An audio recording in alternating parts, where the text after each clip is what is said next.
안녕하세요. 슬기로운 중년 생활을 위해 생활 속 유용한 정보를 쉽게 읽어주는 희망지기입니다. 여러분, 여기 세 사람이 있습니다. 첫 번째, 요새 남편이 좀 수상한 것 같아 남편 몰래 핸드폰을 본 A씨. 두 번째, 길을 걷다가 땅에 떨어져 있는 5만원짜리 지폐를 주워서 자기 지갑에 넣은 B씨.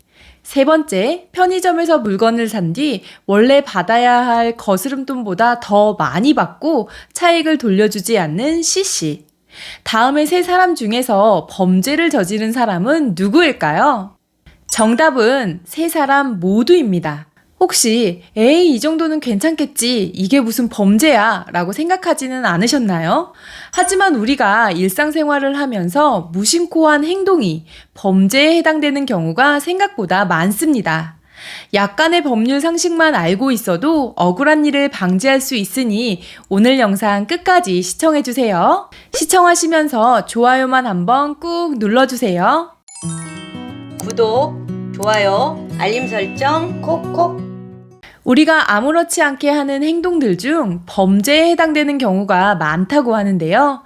지금부터 범죄인데도 범죄가 아닌 것으로 착각하기 쉬운 몇 가지를 알아보겠습니다. 첫 번째, 길에 떨어진 돈을 주울 경우입니다. 누구나 한 번쯤 길을 가다가 돈을 주워 보셨을 텐데요. 주워서 그냥 가져가면 형법상 점유이탈물 횡령죄에 해당된다고 합니다. 저도 많게는 5만원권 지폐도 주워봤는데요. 1년 이하의 징역 또는 300만원 이하의 벌금형이라고 하니 이제는 길에 떨어진 돈 인마이 포켓하면 안 될 것 같습니다. 두 번째, 거스름돈을 더 받고 돌려주지 않았을 경우입니다. 현금으로 물건을 사고 거스름돈을 받은 뒤 그 자리에서 확인하지 않고 집에까지 왔습니다. 그런데 집에 와서 보니 거스름돈으로 5,000원을 더 받은 거예요. 이 경우에는 범죄에 해당될까요? 거스름돈을 받을 당시에는 몰랐지만 나중에 이 사실을 알게 된 경우는 속이려는 의도가 없었기 때문에 범죄에 해당하지는 않습니다. 그런데 여기서는 거스름돈을 더 많이 받았다는 사실을 알게 된 시점이 중요합니다. 만약 거스름돈을 받은 직후에 이 사실을 알았다면 바로 돌려줘야 하는데요.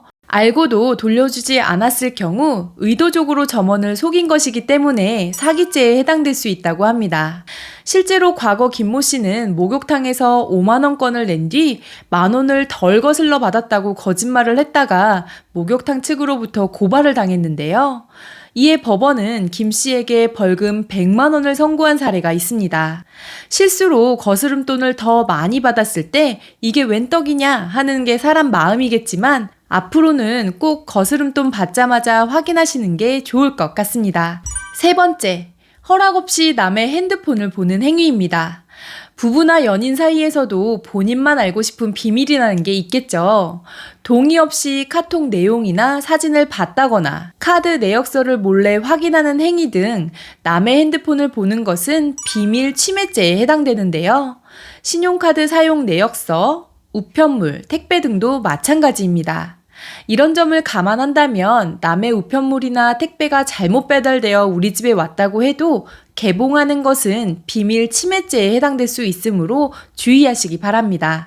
네 번째, 직접 만든 양초를 지인에게 선물하는 경우입니다. 취미로 양초를 만들어 지인에게 선물해도 7년 이하의 징역 또는 7천만 원 이하의 벌금을 물 수 있다는 거 알고 계셨나요?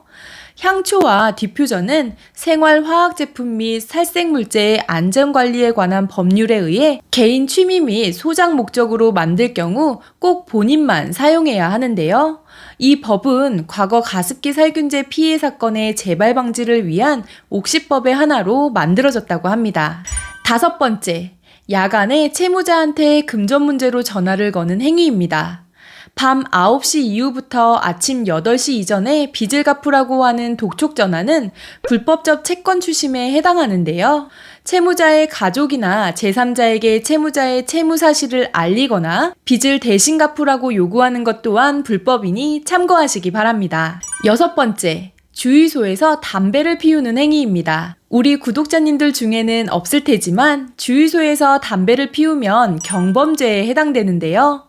경범죄 처벌법 제3조 1항 22에 따르면 충분한 주의를 하지 아니하고 건조물, 숯불, 그 밖에 불 붙기 쉬운 물건 가까이에서 불을 피우거나 휘발유 또는 그 밖에 불이 올마붙기 쉬운 물건 가까이에서 불씨를 사용한 사람은 10만 원 이하의 벌금, 구류 또는 과료에 처한다고 합니다. 당연한 얘기지만 만약 주유소에서 담배를 피우다 진짜로 불이 나면 방화죄는 기본에 피해 정도에 따라 크고 작은 형량이 추가되니 이런 행위는 절대로 하시면 안 됩니다. 마지막으로 사람 앞에서가 아니라 뒤에서 안 좋은 말을 하게 되면 이걸 뒷담화라고 흔히 하는데요. 사람들이 모인 곳에서 특정 사람을 욕하거나 안 좋은 소문을 내는 경우에는 전파 가능성에 따라서 모욕죄나 명예훼손죄로 처벌받으실 수 있습니다.